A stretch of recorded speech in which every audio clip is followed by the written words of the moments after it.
These guys get the go.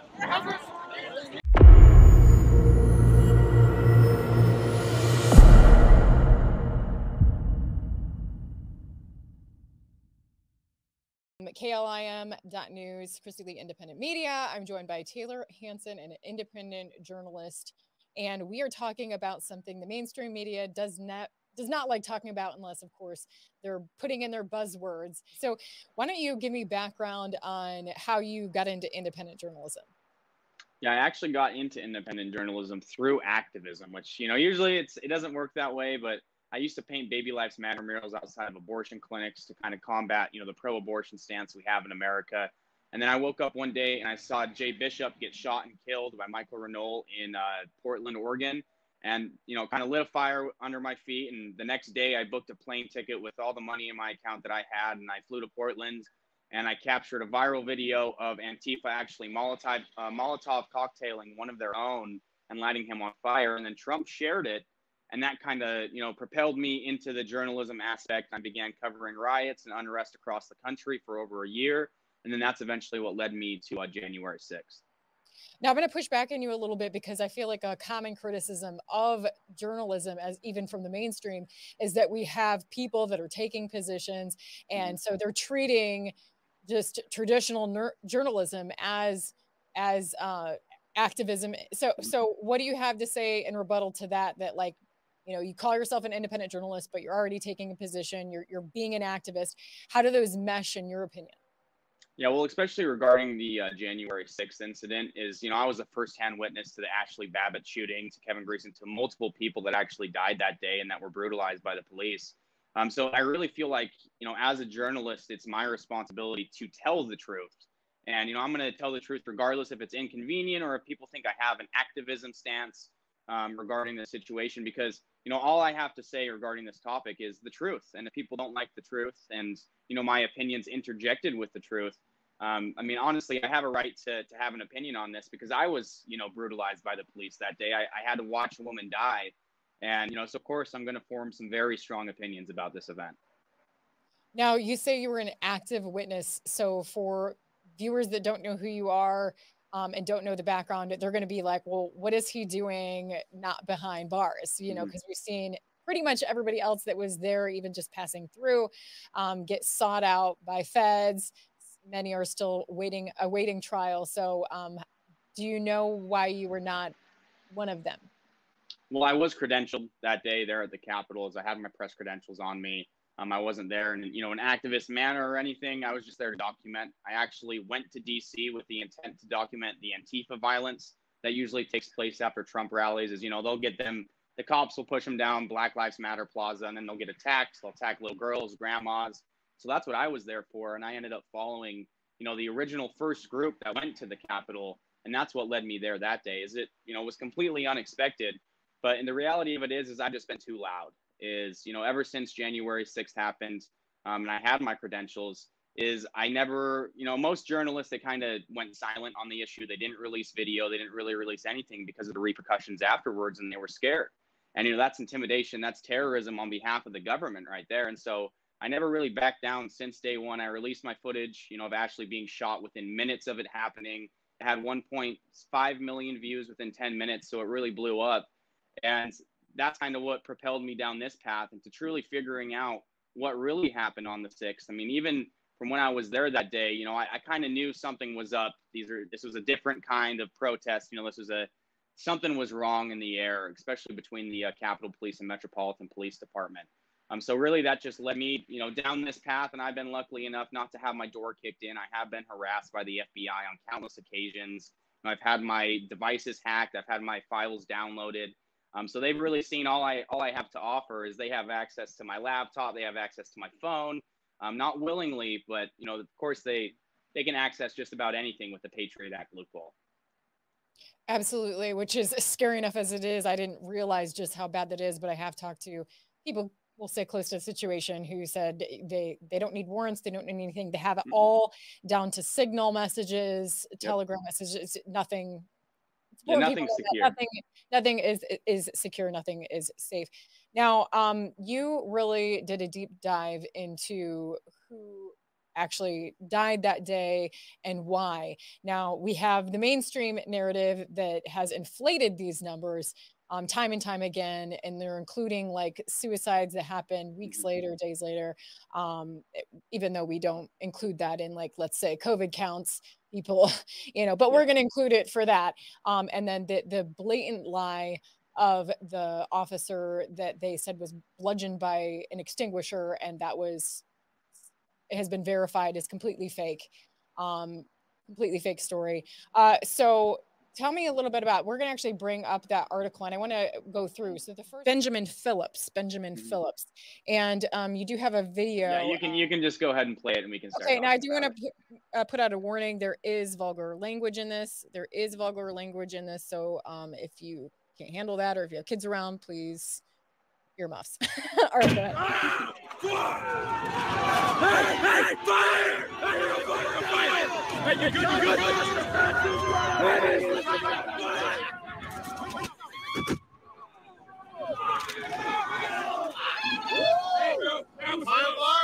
I got that on camera. You good? You all right? Hey, you just caught him on fire. How you feel? How you feel, man? Hit by a motherfucking grenade. Okay, so what was happening there?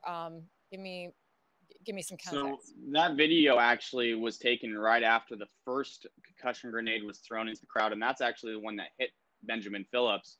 That video was there just to kind of add a little additional context to how many grenades were being thrown into the back of the crowd, and not where there was violence breaking loose or anything was happening, is they were actually lobbing them deep into the crowd. I was all the way back by, the scaffolding that people had climbed up on top of. And, I was getting hit by grenade after grenade. And in that video, it details that there's over 4 grenades going off in one area in under 30 seconds, just to kind of put a perspective on that. I mean, they had no shortage of crowd munitions that day, and they were hitting innocent people with them. And that's what eventually led to Benjamin Phillips, collapsing. This is just idiots with megaphones. Was that somebody that was like trying to instigate people to get, okay, yeah, he was repeating a call for people to move to the bleachers.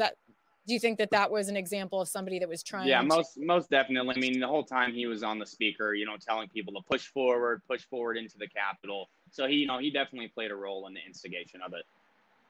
Do you know if that person has been identified and jailed? Or he has not been successfully identified, and they have not even looked for him. Very convenient. Yes. Much like we have with the Ray Epps situation. And so this is at the point in which, like, nothing was even really going on, but that's when they started throwing the grenades. What kind of a grenade is that, just for reference? So there's a concussion grenade, and they actually were throwing stinger grenades that day. There was only very few of them that I saw, but what stinger grenades are as well is they basically explode and they launch little metal BBs everywhere, or rubber BBs, and then they hit people as they rain down onto them. And that's what that video showed. Is actually one concussion grenade, not the BB grenade. But they threw it into the crowd deep where, everyone was just standing around, and even along the front lines at that point where, the officers were on one side of the fence and the protesters on the other, is, no violence had broken out. The only thing that had happened is, they pushed a barrier down and they had walked and been allowed to walk into the area they were at. And, out of nowhere, I mean, you had people shaking cops' hands, you had people having conversations with cops, and then he had a Capitol police officer throw a concussion munition into the crowd, and that's really what set people off and kind of started the violence that day. Okay, and so how does that relate to what happened to the first person that you cite, Benjamin Phillips? So Benjamin Phillips actually went down upon that immediately, the immediate grenade pop that went off into the crowd. That grenade actually it separated. So what happens is they spark in the middle, and then they explode, and they cause that concussion. And when it explodes, one piece of metal will fly in one direction and one piece of the munition will fly in the other. And one of those munitions actually hit Benjamin Phillips directly, and that's what led him to collapse. Was the very first munition that they threw into the crowd that day. Back. Move! Come on, these guys! Get the no! Yeah, and this is just another angle of them trying to clear this police line so they can get Phillips through and get him to help, because the police weren't helping that day.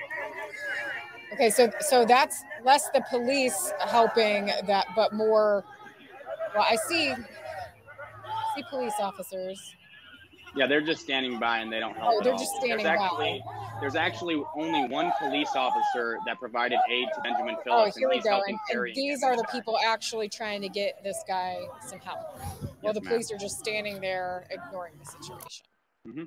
Okay, so that was your issue, is there were people that were saying this guy needs help, but he was, they just ignored. And then were you saying that they impeded helping Benjamin Phillips? They just flat out refused to help Benjamin Phillips, and that was the sad part of it. Is they ended up getting, or the second victim, Kevin Greason, help, and amid the confusion of the crowd, is they actually had to pick Benjamin Phillips and Kevin Greason up and carry them out themselves until medical personnel came and got the second victim, which was Greason. But they look very similar, so it kind of seemed like there was a mix-up between police or the EMT personnel. They actually got Kevin Greason on a medical stretcher after the crowd had carried him to get him medical care on multiple occasions. And then they completely disregarded Benjamin Phillips. They were actually only about 30 to 40 feet away from each other in the crowd, and they both went down in the direct vicinity. But they look very alike, and they just didn't help Benjamin Phillips at all.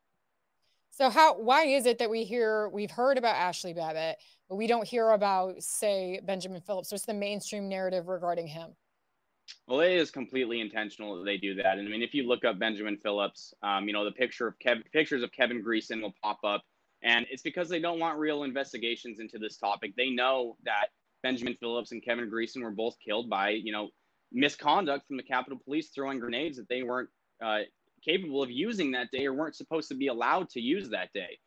So that's really where, the conflict really comes here in this part of the story, is that we have the evidence, we have the eyewitness statements that prove that Benjamin Phillips was directly hit with a concussion grenade, and there's been no accountability. So they're really trying to scrub this from the internet. They've done the same thing with Roger A. Mitchell, the medical examiner in charge of ruling all these deaths the wrong way because he did. Is they've really just ran over capacity, I would say. It's the best way to put it, in truly censoring these people's identities and what they do. Okay, and so the next person that you wanted to point out was who? This is Kevin Greason. He was the second victim. Okay, so you're saying that they kind of get lumped in or confused. Mm-hmm. Yeah, they get lumped in and confused because they look very similar. They're wearing similar clothing, but they actually went down in that initial grenade barrage where they threw the first 4 grenades. And so they were, like I said earlier, they're about 20 to 30 to 40 feet away from each other when they both went down.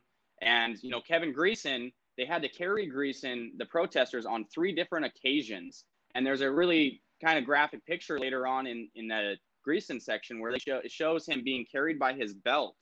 And, he's wet his drawers because his bowels have released, and he's actually already dead at that point.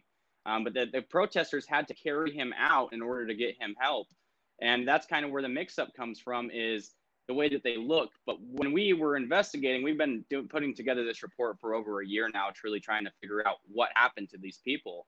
And what we noticed is, we had eyewitness statements that seemed like they saw the same thing, and we have countless that we didn't include. But they described it just slightly differently or in a slightly different location. So upon digging a little bit more, we identified the shoes and the pants that Greason was wearing, and then cross-examined the shoes and the pants that Phillips was wearing. And that's how we were able to get an ultimate identity and realize that there were actually 2 victims and not just 1 that day. And so what did the coroner say, or what did they say these men died of? So the mainstream media's narrative, at least on Kevin Greason, was that he tased himself repeatedly in the testicles until he had a heart attack, which is obviously just, the worst kind of disinformation it sounds you can put out there. ridiculous. Yeah, it is ridiculous. They're truly just trying to, run covers. They want people looking in all the wrong directions. Is I truly believe that they know exactly what they did to these people, and that's one of the reasons why they won't release the security footage, is because it's going to show the Capitol and Metropolitan Police Department just blatantly murdering people in broad daylight. And so what's this next video that we're about to play? Okay, so we'll go ahead and play that. Yeah, so this actually shows Greason getting compressions. He's getting what? Getting chest compressions. There we go. Yeah, they're trying to revive him after he went down. And where are our medics? Where are the police? Nowhere to be found. They actually, like I said earlier, is they actually had to carry him from this one spot on multiple occasions in order to even get the police's attention. And the entire time they're trying to provide medical aid to this man, they're throwing concussion grenades right next to this guy's, dead body. So they really had no regard for anyone's life that day, including the EMT personnel. Wow, that's crazy to see. So tell me about Roseanne. I heard about her a little bit, but what happened with her?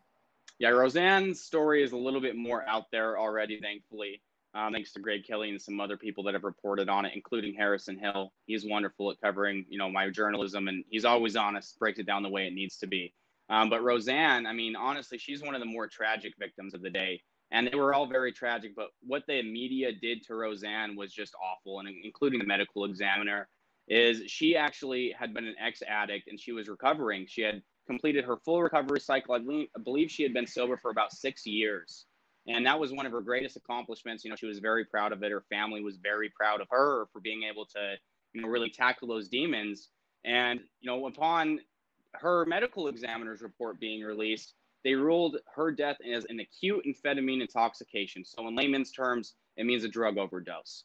And I talked to Roseanne's family. I talked to multiple people that were with Roseanne that day. And they all said the same thing, is that the only thing that she had in her system was her prescribed dose of Adderall, and it was the correct amount. So that's what popped up as amphetamines. But and then what I would assume happened is the medical examiner saw that in her system and then said, okay, let's Google Roseanne. And, he saw, oh, she's an ex-addict. So this one's written off. This is an easy death. When in reality, there's video of Officer Lila Morris with Metropolitan Police Department brutally beating Roseanne overhead with a walking stick and with her baton. And we believe we've kind of tracked down the moment that Roseanne died is in the body cam footage released by mainstream media. Actually, this is where they done goofed again, just like Washington Post, is they actually released a video, an officer's body cam directly to the left of Lila Morris to try and show how, violent these Trump supporters were being at this tunnel entrance. And what they didn't realize is they released a clip that in the right corner, you could actually see Officer Lila Morris beating Roseanne to death overhead with her baton. And, that was a big whoopsie on their part. But thankfully, my team was able to pick it up. And, that's where it really opened the investigation to us. And then we received another video of Roseanne actually being beaten overhead with a walking stick from Lila Morris from a protester. And, I mean, it's just very graphic and it's awful. And do we have those videos? Yeah, the videos are included in the article. Okay, we're going to play this one. Is this where okay, now I see the walking Yeah, this is the overhead with the walking stick. Oh, wow. Yeah. That's wow. Roseanne Boylan's lifeless body that she's striking over and over again. And you see that the Trump supporters and the protesters in that area, they're fighting back with the cops because they're trying to provide medical care to Roseanne. I mean, at that point, she had been laying there for minutes. She had been trampled because the cops had pushed people on top of her. She was already unresponsive. And then they began beating her while she was unresponsive. And that really set the crowd off. And that's what, led them to really attack police.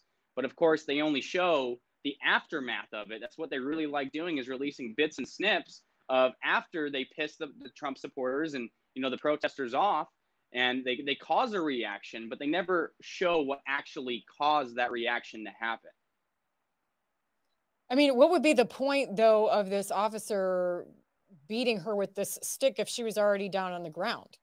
There isn't a point. I mean, it's blatant police brutality, and frankly, it's murder. I mean, it's one of the most despicable things I've seen to come out of January 6th. And the reality of it is how many more people were there that, we haven't heard about? How many people died in the hospital after receiving, life-sustaining wounds because of these police? I mean, the stuff that I saw that day, I've never seen police officers be so violent. And I come from a family of cops. I respect cops, but this was just outright outrageous. Wow, that's crazy. So that's 3 people that we don't normally hear about. And so the fourth is, Ashley Babbitt, who many of us have heard about, but in this article, you break down that we haven't really gotten the whole story. So tell me about that. Yeah, absolutely. Well, and the public hasn't gotten pretty much any of the real story, especially with mainstream media always running their mouths and painting their narratives with their buzzwords. And, Ashley, that one's really close to heart with me, is because I documented her getting shot and killed by Michael Byrd.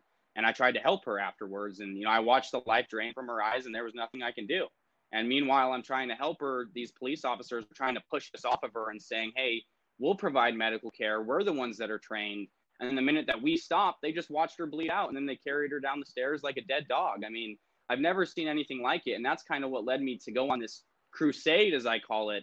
You know, I've dedicated my entire life to the January 6th narrative and discovering what actually happened because of what I saw that day. And Ashley, I mean, she's been lied about. They called her, you know, the leader of the charge on the speaker's lobby. They call her a terrorist. They call her all these awful things. And in reality, she's, you know, she was an amazing person. She was a 14-year Air Force vet. But I released 2 videos recently, one that was a breakdown and one that was completely unreleased. It was a corrupted video file from an old Instagram Live. And I found it actually about a year after on the anniversary. And that video, it shows Ashley and I, because we were side by side, we were the first ones to arrive at the speaker's lobby doors. And it shows us walking side by side. And, you know, I offer this officer Yetter, that was his name, a water bottle because he's covered in capsaicin powder. And, you know, I kind of joke with him and say, hey, you know, I can get you a water bottle and whatever you need. And then Ashley is sitting there having a calm conversation with these officers. As she used to be a military police officer herself, she flies a thin blue line flag on her car.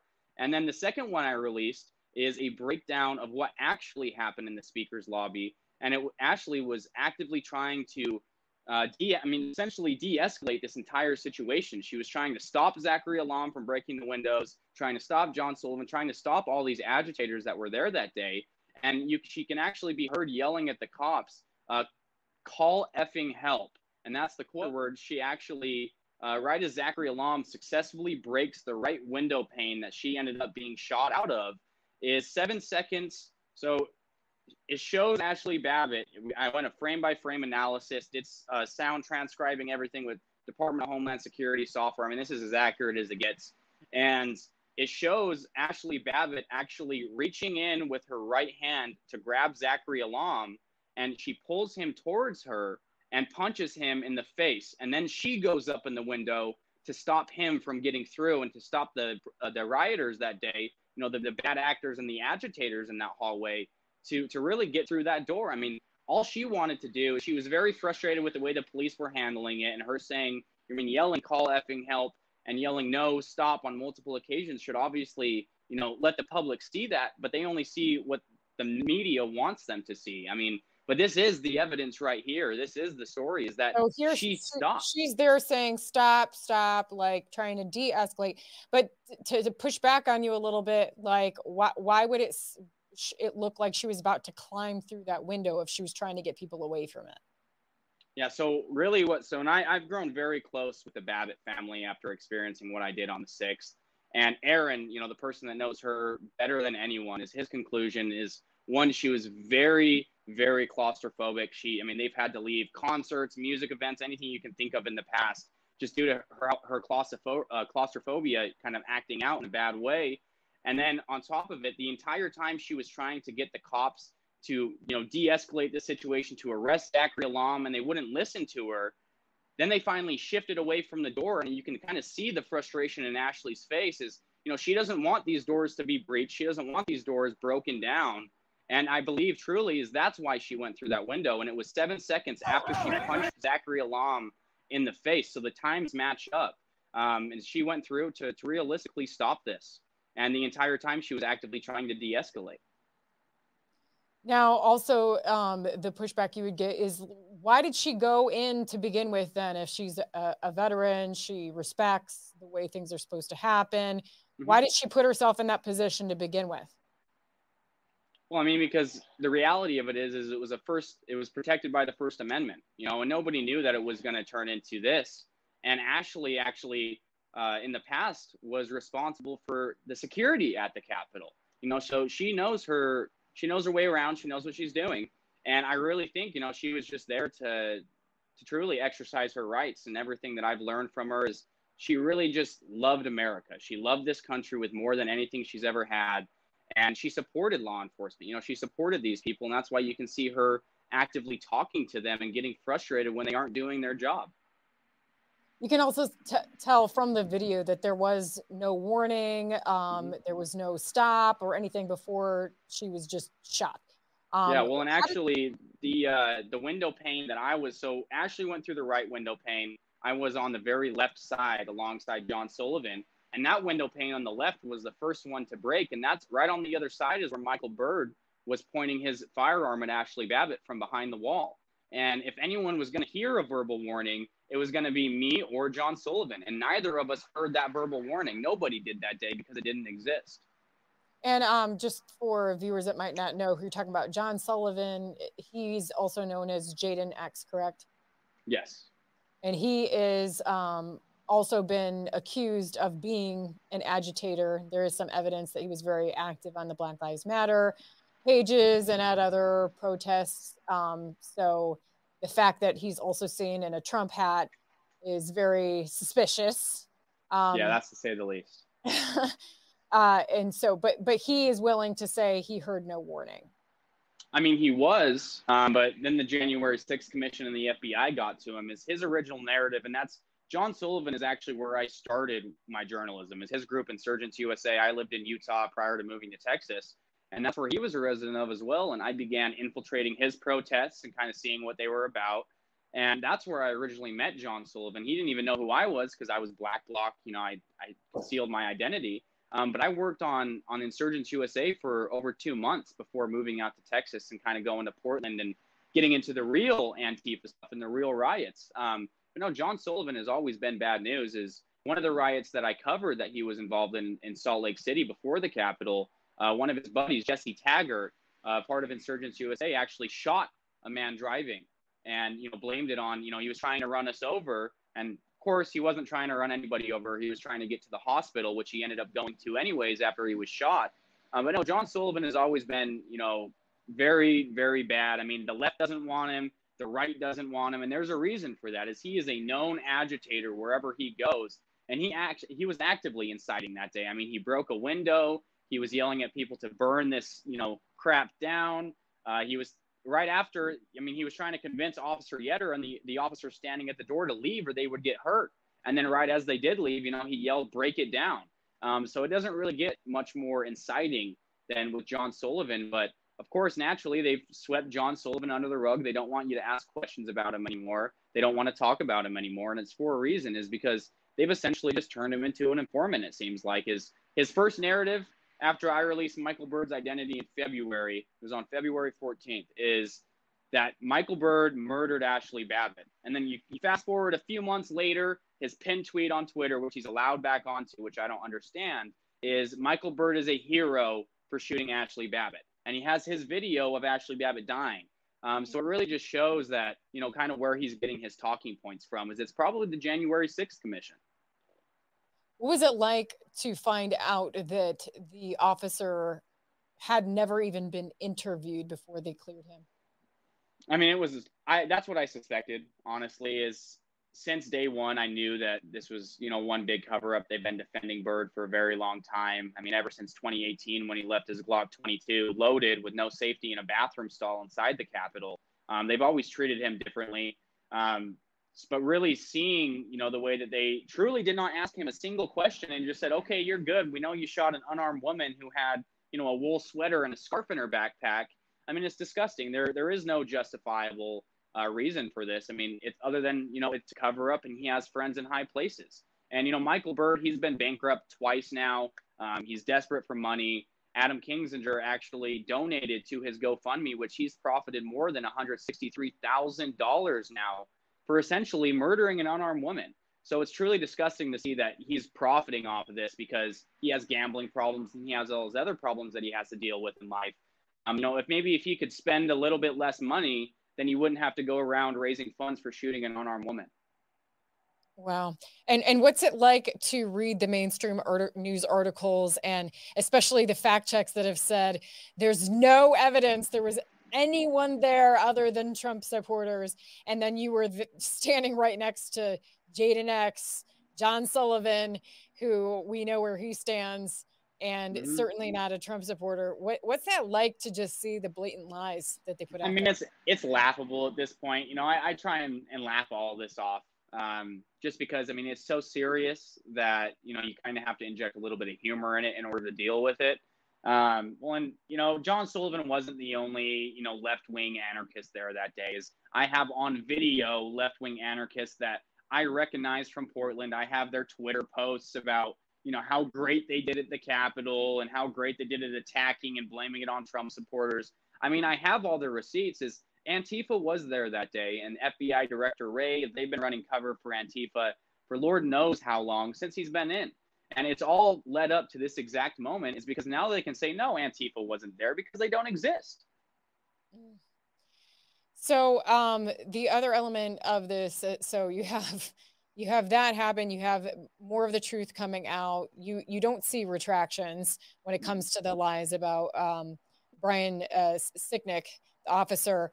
But that was the other one that you had in your breakdown of the 5 people that actually died between January 6th and January 7th. And what did you uncover regarding that police officer? Yeah, with Officer Sicknick, this is another story that is just truly tragic. And honestly, it's a death that could have been prevented. Is Officer Sicknick never should have died on January 7th at 10 p.m. And the reason, you know, the reasons leading up to his death is he actually suffered a stroke around 2 to 3 p.m. that day, which the medical examiner lied about and left it as an open question. And then blamed, you know, Trump supporters for bashing his head violently in with a fire extinguisher that wasn't even there that day and never happened. Which many people still believe happened. Yeah. Well, and that, of course, that story was retracted very silently after Cassandra Fairbanks released the actual medical examiner's report. Is, you know, they issue retractions, but they still run with that. Is, you know, it doesn't, retractions do no good. If you publish a story, it gets all its headway. And then after it's, you know, no longer getting any views, you issue your quiet retraction in tiny font. And that's exactly what they did. Is, you know, they blamed Trump supporters for what they called the murder of an officer. And they say that he died in the line of duty, which is just false. He actually, what took place is he had a stroke around 2 p.m. My first witness, Rod Taylor, actually was within, you know, touching distance of him. And he put his hand on his shoulder after he heard a few protesters that day coming out of the Capitol saying, hey, we need to get this cop help. You know, this man needs help. So Rod Taylor went up to him and put both of his hands on his shoulders and examined him and said, hey, are you okay? You know, let's get you some help. And that's where they walked Officer Sicknick down to the police line and gave him to about 4 to 6 officers that were supposed to be responsible for helping him. And then you fast forward to about 7:30 p.m. that same night, after he's already supposed to have been in an ambulance getting help, getting treatment for the stroke he just had. And they're still trying to just give Officer Sicknick water. And my second witness, Chris Alberts, is what he talks about is he hears one of these officers say, you know, hey, Sicknick, are you okay, brother? And he looks over and he's a trained combat medic. He's been a combat lifesaver. I mean, nobody, realistically, this is as much medical experience as you could get for a situation like this. And they denied him. He asked to help him. He said, hey, you guys, this officer needs help right now. Like, it looks like he had a stroke. Like, he has no color in him. You guys need to help him. And he just kept pushing and kept pushing. And this was while he actually got arrested. And he said, okay, hey, you could throw the cuffs on the front of me. You could do anything you need. Just let me help this cop until you get an ambulance here. And they said, no, mind your own business. We'll take care of it. And then naturally, you know, fast forward 3 hours later, they didn't take care of it. And Officer Sicknick collapsed in the Capitol and then was later put on a ventilator and died the next day at 10 p.m. So this is just another death that has been proven due to the Capitol Police and their negligence. I mean, I can't, you know, they laid him in the rotunda in rest for 3 days and they claimed him as their fallen martyr. And that this is actually what opened up the impeachment, the official impeachment proceedings into Trump was the death of Officer Sicknick. And it was all based on a lie. And, you know, his own officers were responsible for his death that day. And it truly pains me to have to report on something like this. Like I said, I come from a family of law enforcement. I love law enforcement. But these are not law enforcement officers. They're private Gestapo. They aren't held accountable for virtually anything they do. And honestly, they're criminals. So let's get down to the nitty gritty. Like the main rebuttal to this is like, well, nobody should have gone into the Capitol. Nobody should have tried to let democracy play out. And so what is your position on that? I mean, I see some of these videos and I'm like, idiots. Like, nobody should have gone in there. But I also see the videos where they have cops waving people in, opening up gates. And so it leaves you a bit conflicted. What is your position? Exactly. Well, and my position on that would be, I mean, it was a setup, is you don't walk into one of the most secure buildings in the country and the world with sitting members of Congress and senators inside unless you're allowed to. And that's where the videos from the other side of the Capitol come in, is they actually, on one side, I was on the west side, and on the opposite side, they were letting people in rapid numbers and having them fill the Capitol. And then on the other side is where the violence broke out after police started attacking people. So really my stance on it is, people had the right to be there that day. It is their house. They paid for it.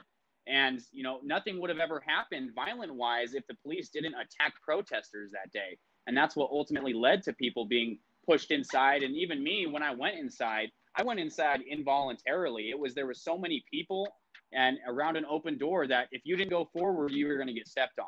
And so, next thing I knew, I found myself inside of the United States Capitol. And that's how the good majority of people that were there that day is, everyone in the hallways, they had their phones out. You only had a few troublemakers and what I would assume were plants or just people with generally low IQ. But no, I really do believe that they had the right to do everything that they did that day, including going into the Capitol, because they were allowed to. They were let in. Now, put in perspective for me how much of the crowd was actively involved in pushing into the Capitol and pushing back. How much of the overall crowd was actually involved in that? I wouldn't even say 2%, in all honesty. Is you had the only people that were involved were the ones that are on the very front lines. And more people got involved, but that was after the point where it was legal, justifiable self-defense against the police because they were attacking them with no warrants, nothing. They actually didn't even declare an unlawful assembly. So they legally were not allowed to use any concussion grenade, any crowd munition on the crowd, but they did anyways. And throughout the entire day, they didn't declare an unlawful assembly except walking around with a tiny Bluetooth speaker instead of blaring it over the ones that are meant to declare unlawful assemblies built into the Capitol. They walked around with a tiny portable Bluetooth speaker that no one could hear. And they said, hey, this has been declared an unlawful assembly. And we have some videos of that. Like I said, it was just one big setup you don't go into the Capitol unless you're allowed to. And especially with sitting members of Congress, the Capitol Police were in on it. The Metropolitan Police Department were in on it. And now, they're has anyone ever been able to find out why there were officers saying, come on in, go ahead, like don't be stupid or whatever? But either way, they were literally, you can see with your own eyes, waving them in. And that's the thing is the Capitol Police and Metropolitan Police Department fired any honest officers or they quit after what happened on the 6th. And that's where, the suicides come in is that's not normal coming from a family of law enforcement. I know that cops, it's very hard to get a cop to kill themselves. And especially 4 back-to-back, all were registered Trump voters. Same with Officer Sicknick. He was a registered Trump voter. Every single one of these people. Yeah, and I'm not going to... You just told me something I didn't know. I didn't know that.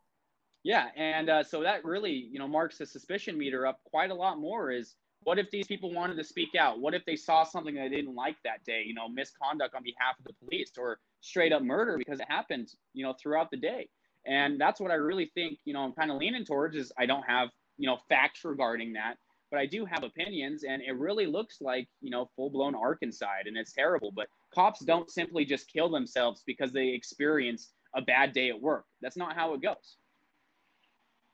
Yeah.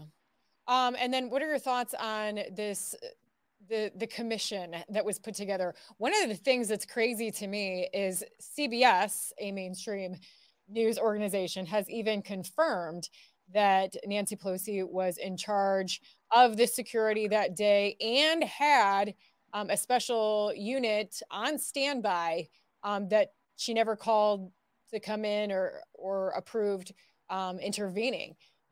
So how can she be leading up this commission and also immune from any discovery in this? What are your thoughts on that? Well, it's just a blatant conflict of interest, and pardon me for the sun blaring in and messing up the camera.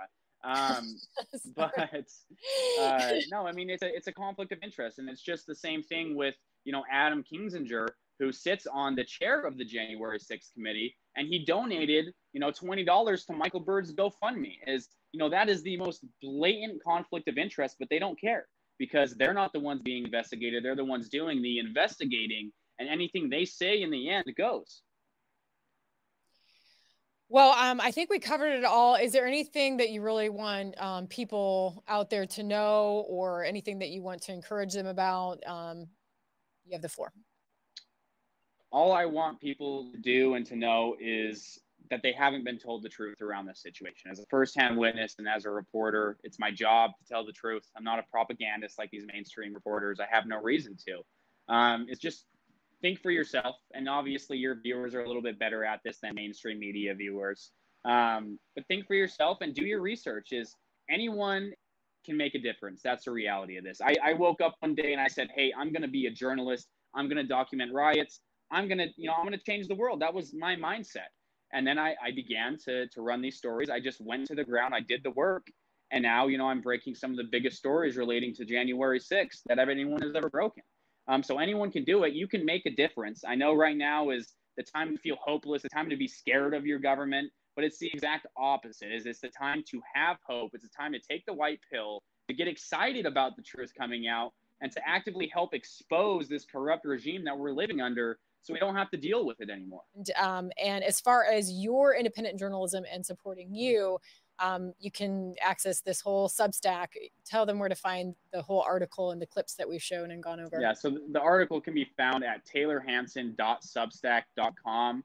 And then the redirects to all my donation links if you want to support my journalism will be on my Twitter. And there's just a little link tree bio there. And that will redirect you, once again, to my Substack, to my past articles that I've written when I contributed to Gateway Pundit, and all my prior work. Awesome. Well, thank you so much for coming on. And if you find out more information or digging into something else, just let us know, and we'll get that out there. Absolutely. Thanks for having me, Christy.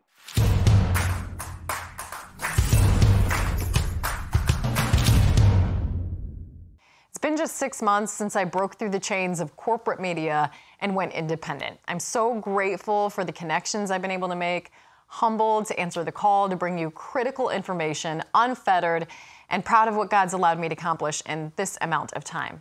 I didn't have any illusions about how difficult and challenging this would be at times, but in my efforts to be independent, I haven't asked for help enough. And it's time to admit I need to ask for more help, which is so awkward and uncomfortable.